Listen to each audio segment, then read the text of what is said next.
This is working really good, people. I'm just saving her S1 for right when I get that warning. That way I don't get any stacks. And then I cleanse the blood stacks there that increase damage on me. I got 9 on me. I shouldn't even have that many.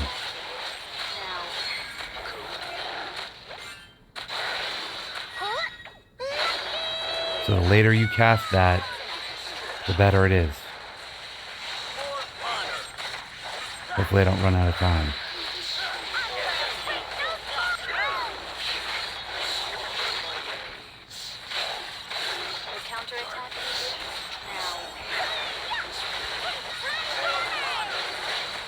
Oh, you got attacked. You got stacks.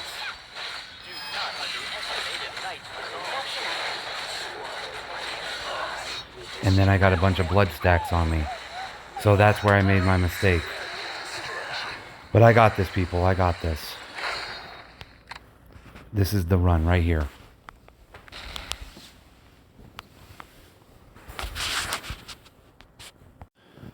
Okay, so before I start this battle, I want to explain the 3 main mechanics.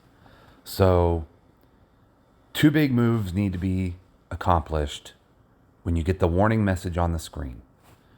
That warning message means he's about to start his blade craft when he's spinning that thing around. And as he's spinning that, 2 things are happening. One, the team is accumulating stacks of what looks like blood drops that increases his damage towards you and reduces your heal rate. But that is a cleansable action, which is why you need Loman. Glenwis also will cleanse, but it has a much longer cooldown and it costs much more mana. So the reality is, if you're on a magic team, probably makes the most sense for M damage amp to use Desarta. If you're, of course, on a P damage team, it makes more sense to use Loman. So Loman is just as much a key to this puzzle as Taily. Now, Taily needs to reduce his block to 0 before he even starts spinning that thing. Now, her P block reduction to 0 lasts 8 seconds. So if you fire that as soon as that warning message shows up, you're in the clear and he won't get any stacks of block. And the block, in Emmet's case, directly scales into him doing damage to the team.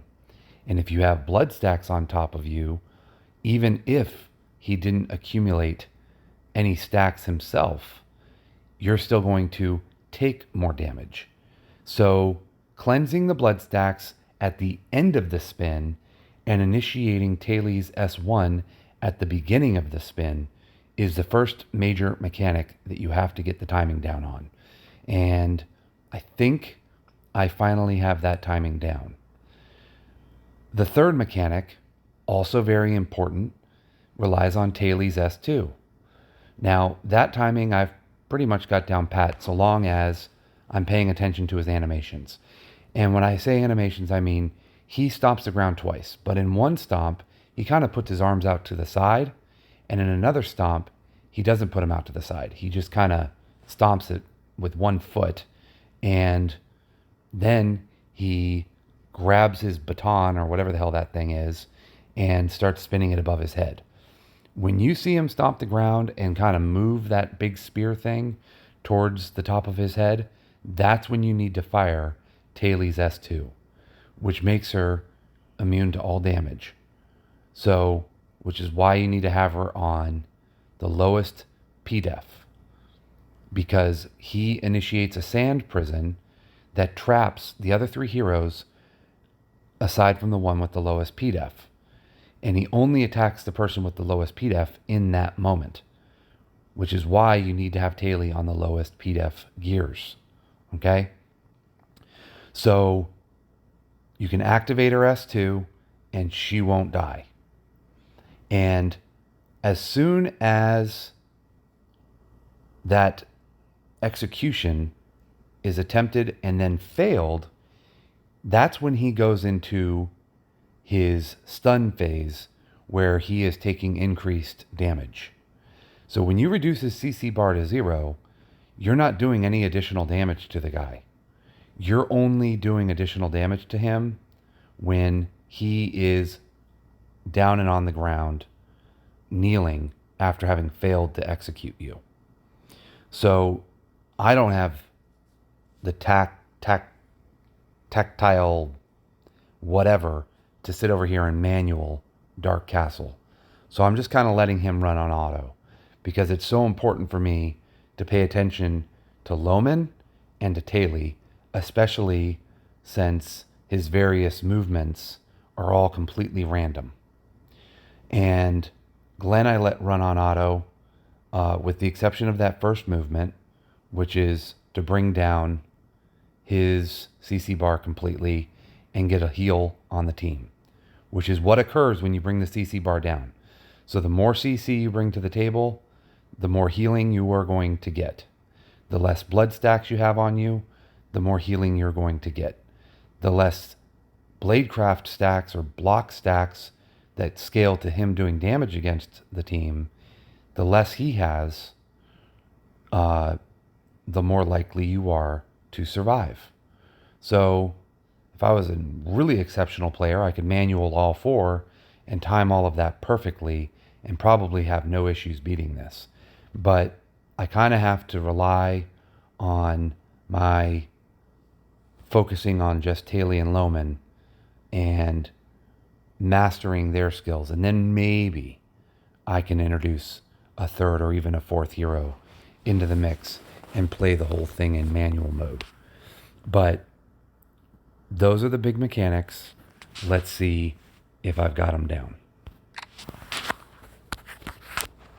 I start DK on his S3 and Glenn on her S2, Loman on his S3, and I don't queue anything up on Taily because I want to make sure I have everything I can possibly need to do the 2 big things she brings to the table.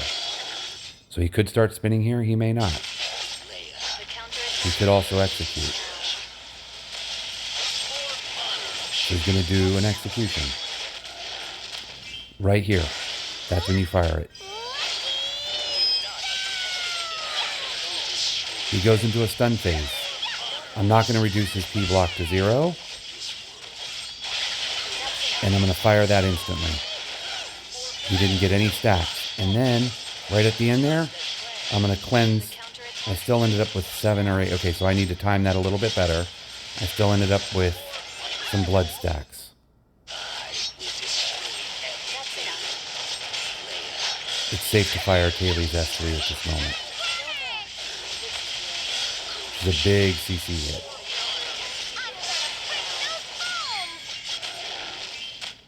Fire it.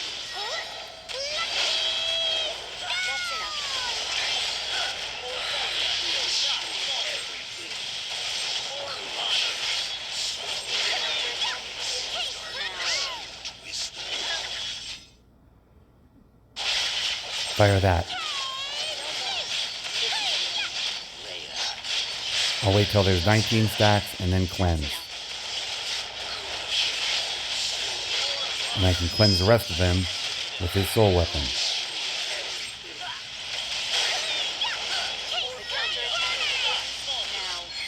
We got an execution coming up. Fire it now.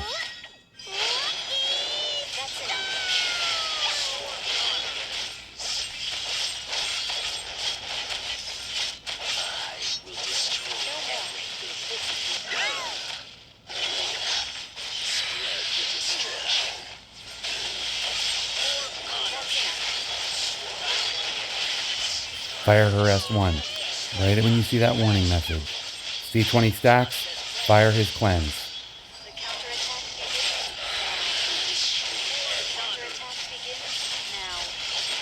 It's going to do an execution.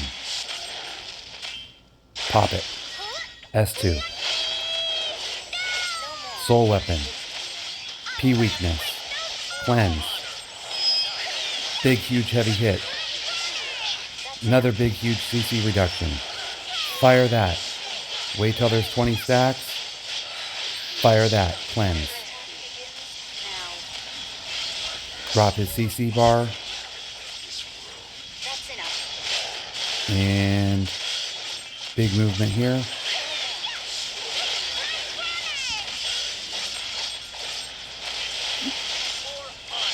Execution.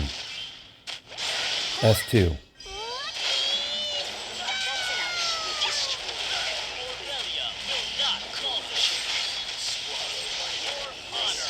Clearly my DPS is not high enough.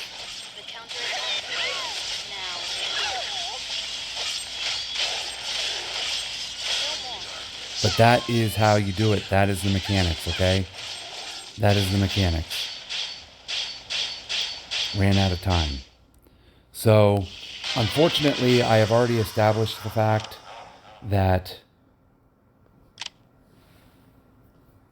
I can't get his DPS up any higher and him still survive, even if I can get rid of all those stacks and everything like that. So I'm going to obviously have to A2 DK for him to be able to beat Trial of Earth 7. I am going to do one more run with Klaus for the P damage reduction, and with that 25% P damage reduction, maybe I can unperk this and throw it towards one of these two perks, which may amp his P dam a little bit, but my guess is it's not going to do the trick.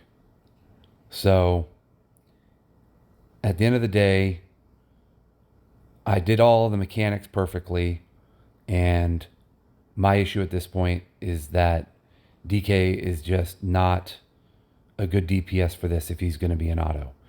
Now, if I were manualing him and I made sure he had 90 stacks before I fire his S3, and I then pop off his S1 and his S2 in the damage phase, yeah, maybe I can get this guy bested, but I don't think I'm going to be able to do that and keep the mechanics going between Taily and Loman. But this video was mainly to teach you the mechanics. A lot of you have great DPS warriors and you don't know the mechanics. So maybe now that you know the mechanics, you can start clearing Trial of Earth and get your soul weapons upgraded and bring more to the table on the conquest side of the guild. But I've not really heavily invested in a warrior until DK, and clearly he still needs more investment if I'm going to beat Trial of Earth 7. And it may be that he is a hero that just will never beat Trial of Earth 8, even as an A220. I have a sneaking suspicion, unless I learn how to manual him, I don't think I'll ever beat Trial of Earth 8 with this particular guy. I'm going to need somebody that brings more damage to the table in an auto phase, like Chase or something. So hopefully you learned something in this video, and we'll talk to y'all later.